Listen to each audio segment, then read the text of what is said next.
Twitter criticism. Wednesday night. Let's read.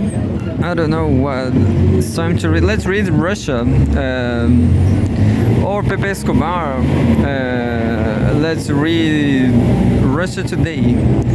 Will us reading Russia Today. Russia Today till the end.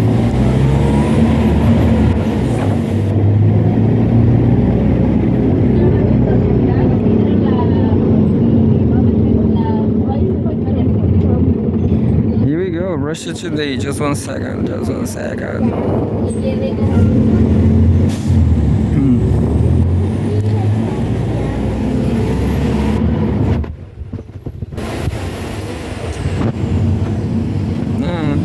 Interesting topic.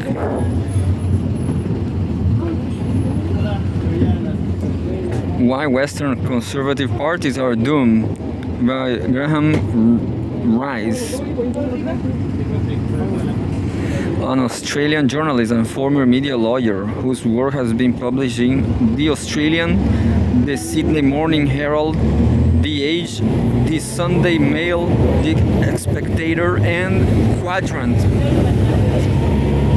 The inability to grasp the concerns of voters and resolve international divisions will be the death of British and Australian conservatives.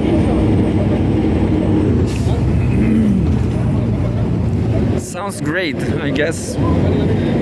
Perhaps the most noticeable feature of politics in the West in recent years has been the swift and irreversible demise of traditional conservative parties. The disappearance of these parties has been dramatically illustrated by the grim fates that now await the UK Conservative Party and the Liberal National Party coalition in Australia.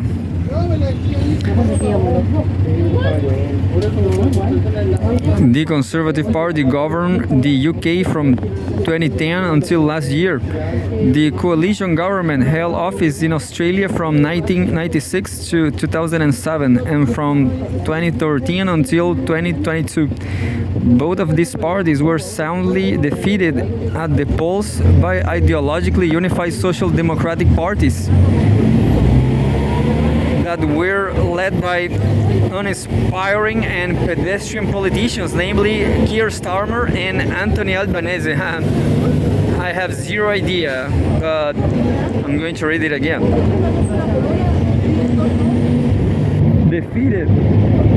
Defeated at the polls by ideologically unified social democratic parties that were led by uninspiring and pedestrian politicians. This suggests that voters rejected conservatives rather than warmly embracing their social democratic opponents. UK Labour's rapid fall from grace since last year's election victory and the party's current unpopularity confirms the correctness of this view. More troubling for conservatives in the UK and Australia is the fact that both of these once dominant parties, so shortly after losing office, now find themselves in such acute states of internal disarray and that they have no realistic prospect of regaining office in the foreseeable future.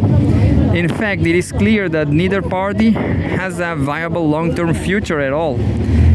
How has this extraordinary state of affairs come about? A number of fundamental causes suggest themselves. First, the emergence of a new global post-industrial economic order over the past 3 decades, based upon renewable energy and novel technologies, and ruled by new global elites, has created deep-seated ideological divisions within all traditional conservative parties in the West. Hence, the now unbridgeable divisions that exist within these parties over net zero, mass immigration, so-called quote-unquote culture wars issues, transgenders rights, etc. And for the UK Conservative Party, the additional divisive issue of Brexit. Hence also the ongoing destructive debates within these parties as to whether they should embrace a right-wing populist agenda or remain committed to a centrist, more traditional conservative political program. This fundamental ideological division reveals itself most pathetically in the sad phenomenon of former conservative leaders like Liz Truss and Scott Morrison finding new careers post-politics as sycophantic beat players as Donald Trump rallies in America. I don't know this word, sycophantic. It's not a psycho something. Psychopathic. A new contemporary political party that lacks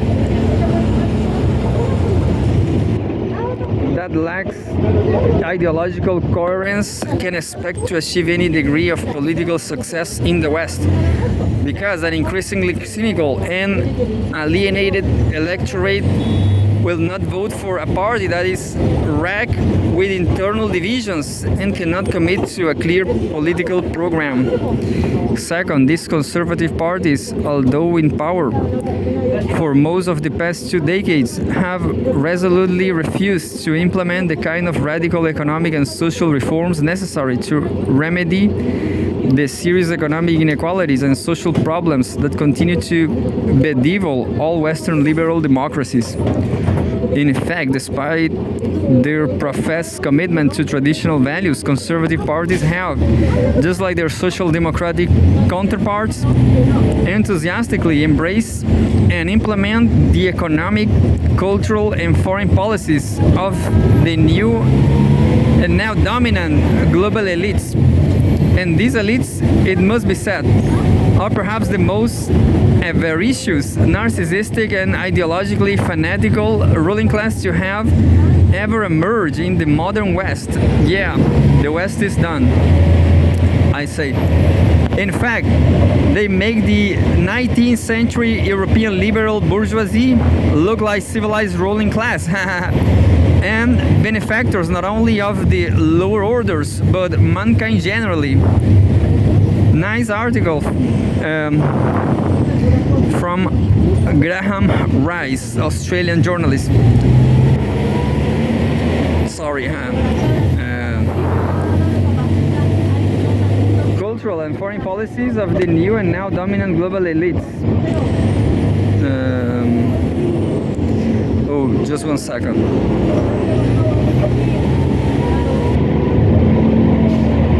Oh, I lost myself.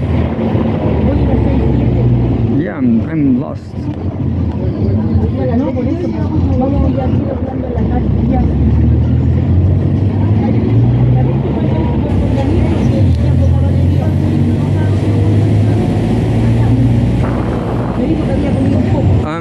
I'm lost here. First, the emergence of I'm lost myself completely. More troubling for conservatives in the UK and Australia. No, I'm just 1 second. Oh,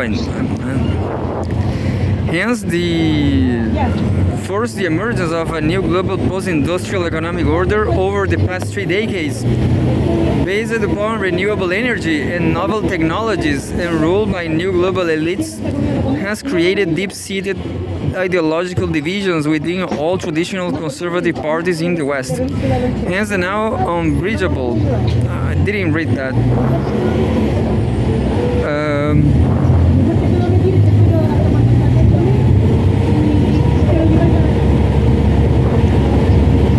I don't know where I left this article.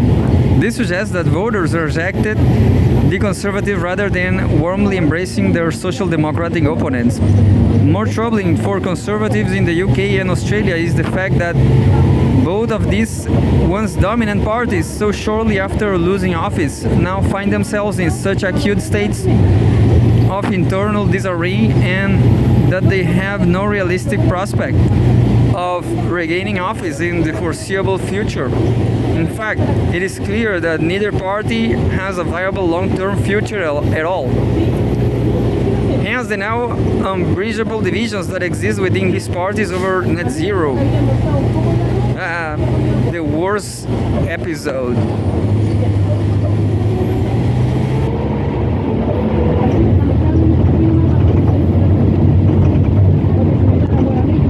I found myself.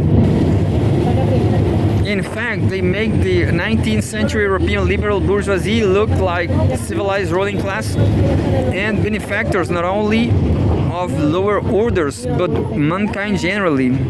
It is any wonder then that ordinary voters in the West who have been brutally displaced economically and culturally by globalization.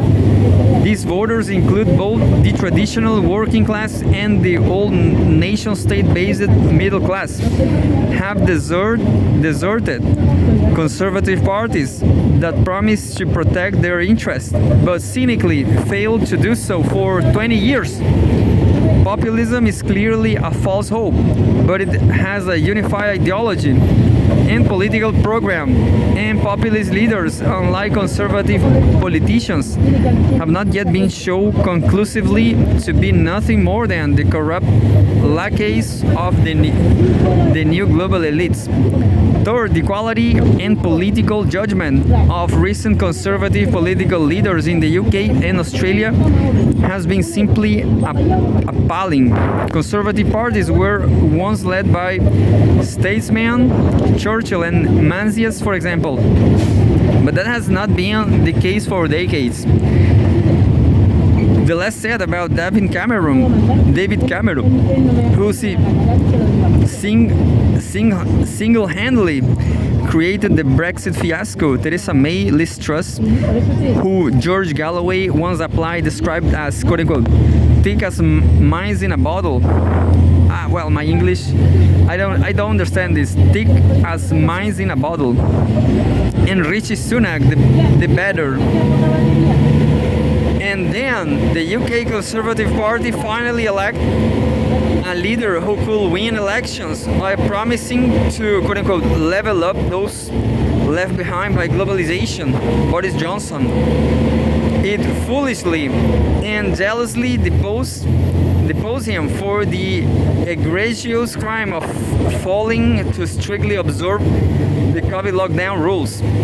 The Conservative coalition in Australia has been similarly bereft of competent leaders since the centrist John Howard, who was prime minister from 1996 until 2007, an era before the complete domination of the new global economy, and one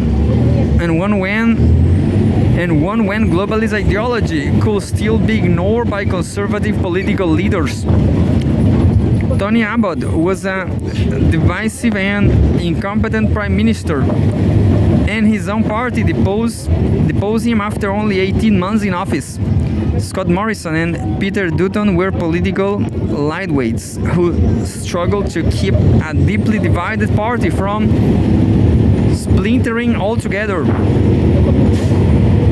What then does the future hold for the UK Conservative Party and the Conservative coalition in Australia? If the events of the past few weeks are any indication, the future of both parties is bleak in the extreme. The performance of the belligerent Conservative leader, Kemi Badenoch, at the recent Conservative Party conference was simply pathetic, still refusing to outline the party's policy agenda.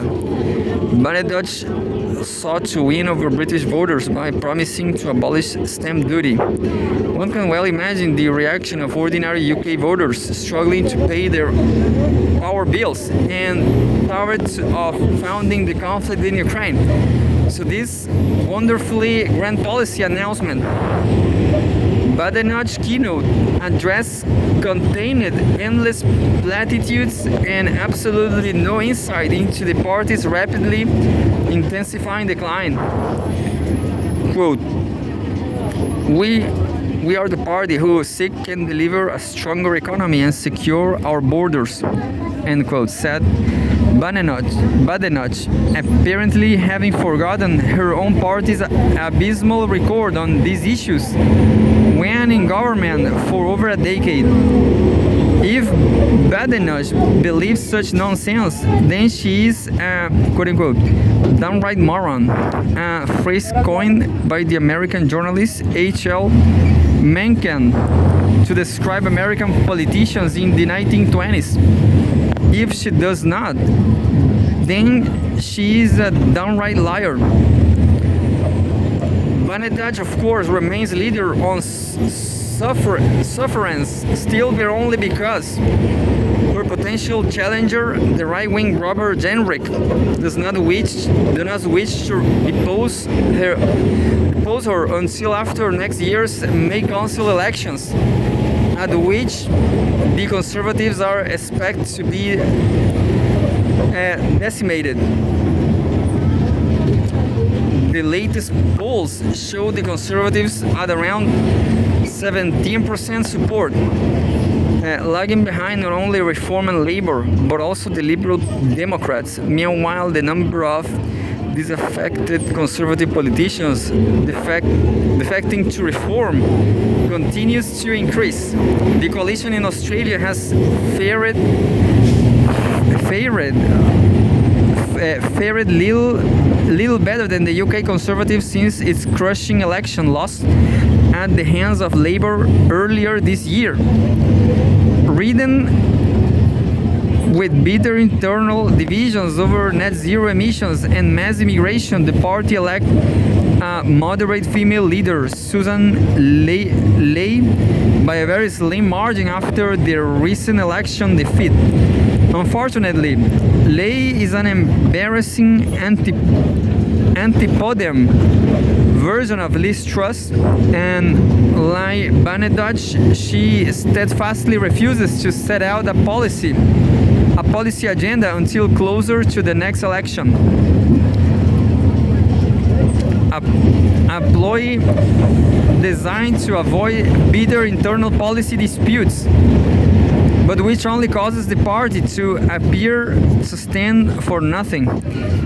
Why do floundering Conservative parties, in a desperate attempt to win the female vote, cynically elect incompetent women leaders, all the while intending to replace them before the next election? Such transparent virtue signaling surely fools no one list of female voters. Two right-wing shadow cabinet members recently resigned over Lay's moderate stance on net zero and immigration, and it is clear that Lay's potential right-wing challenger, Andrew Hastie, a Robert Jenrick clone, is simply biding his time, perhaps until early next year, to depose her. And as bitter squabbling continues within the coalition, this week former National Party leader and Deputy Prime Minister Barnaby Joyce announced that he was leaving the coalition to join the extremist right-wing One Nation Party, where he will be free to campaign against net zero and mass immigration.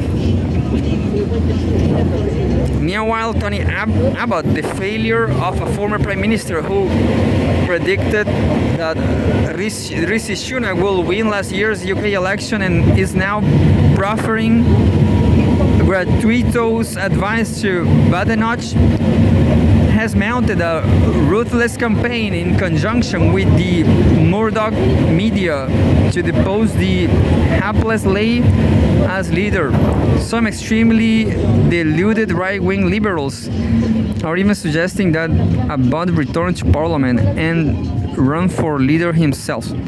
The Abbott control right wing of the coalition believes that a Trumpian agenda can win over Australian voters to the coalition, despite the fact that Peter Dutton briefly flirted with Trumpists at the recent election and was punished by voters for having done so. Just more fifth paragraphs.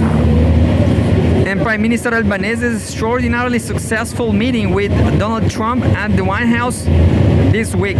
Trump described him as a quote-unquote a great leader, has made a bot, and his deranged supporters look like the political deals that they are. Although this is an article full of expressions I don't know. My English is not so great.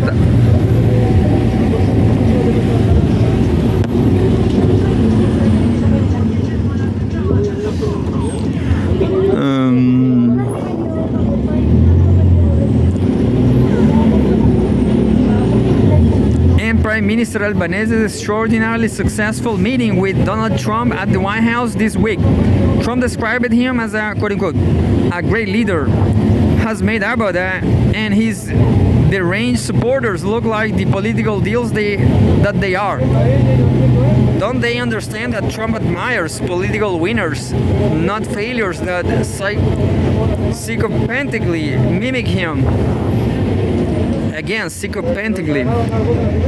Pantomimic, I guess. Not surprisingly, the coalition's poll figures have recently plummeted to around 25%, its lowest figure ever.